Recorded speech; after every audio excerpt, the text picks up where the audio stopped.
All right, Mr. Mando, you ready to proceed? It's 4:52 and we're back on. Thank you. Judge, just a couple more topics, okay? We touched briefly before about Brian Flaherty being hired as your staff attorney, but there's a conflict issue that I want to explore with you in more detail. So, first of all, as I understand it, Pat Flaherty, who I went to law school with, is an attorney that practices law in Daviess County and has for some time. Yes, Okay. And he practices in family court on a fairly regular basis.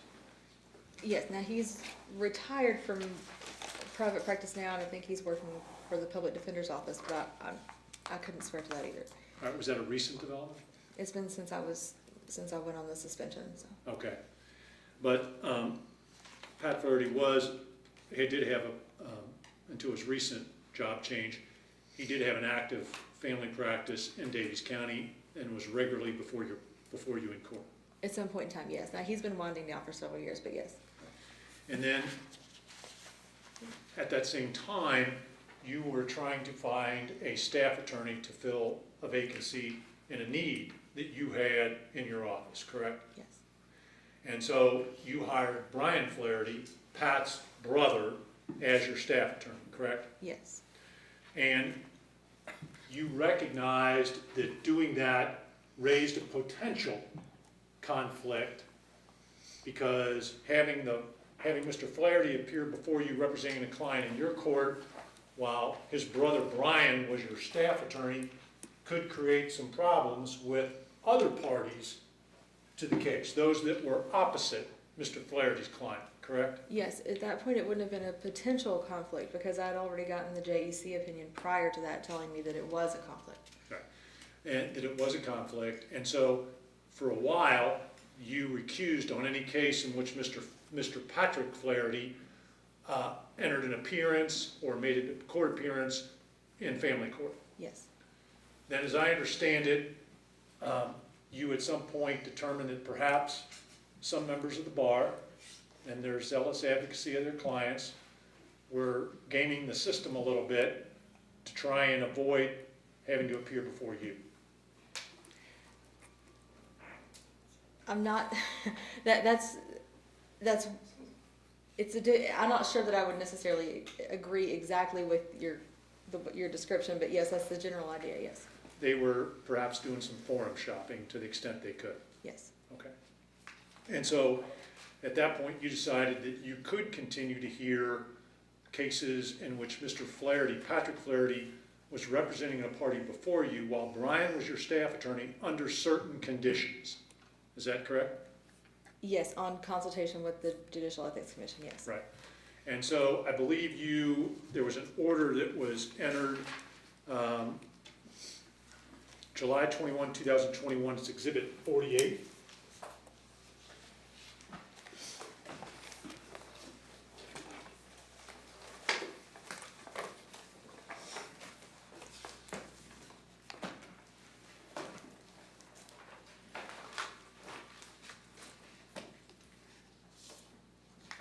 Was that an order that you entered that addressed that topic? Yes. And you set forth the circumstances under which you could continue to hear cases in which Patrick Flaherty was representing a party in your court while Brian was still employed with you as staff attorney. Yes. And it involved giving notice to the party opposing Mr. Flaherty's client that that relationship existed and seeing if they wanted to seek your disqualification to go to another court, correct? Yes. Okay. Did you routinely do that after this order was entered? I would say routinely, probably not, and that was just a mistake in my trying to get through a docket. We distributed the general standing order to every member of the bar, went to all the members of the bar. It was, I think, posted up in the clerk's office. And so I'm sure, I have no doubt that there were cases that I did not. And just with the thinking just in passing, the standing order, everyone knows this, everyone in the local bar knows this, so I don't need to go over it again. But I don't know that it was even a conscious thought, it was just trying to get through the docket over the course of a day. And now, you say that every member of the bar would know this because of the Daviess County Bar, because they would have seen this. In which way would they have seen it? Well, it was posted in the clerk's office and it went out to all of the bar members on email. But if I was an attorney in an adjoining county, Hancock County, or one of the other surrounding counties around Owensboro, I wouldn't know that, would I? Well, I think that probably would have clicked in my mind and I would have made that disclosure in court if it was an attorney who wasn't in our local bar. But I'm not sure that ever happened. And I think that, but I do think you've acknowledged that there were occasions when this order was ignored, you did not make the required disclosures on the record to give the parties and their lawyers that were opposing Mr. Flaherty, Mr. Patrick Flaherty, the opportunity to seek your disqualification, correct? Correct.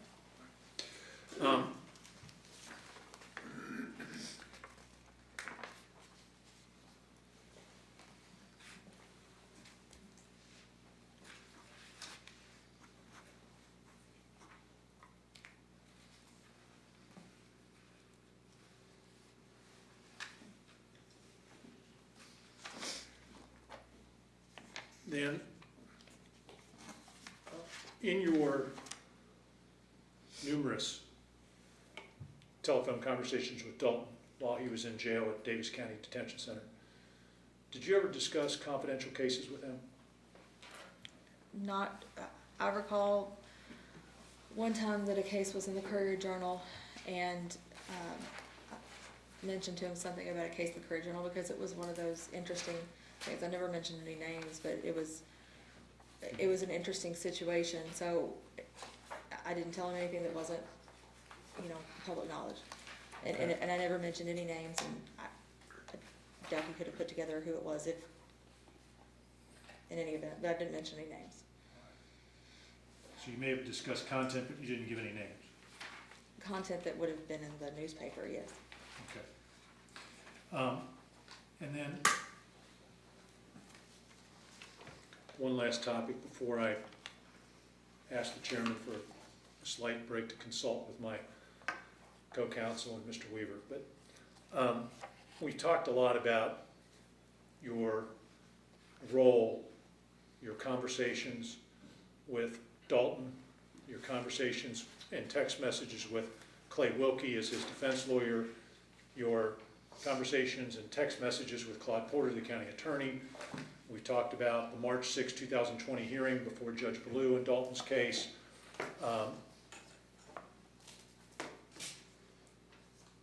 Prior to all that, were you told by the commission to stay out of Dalton's case?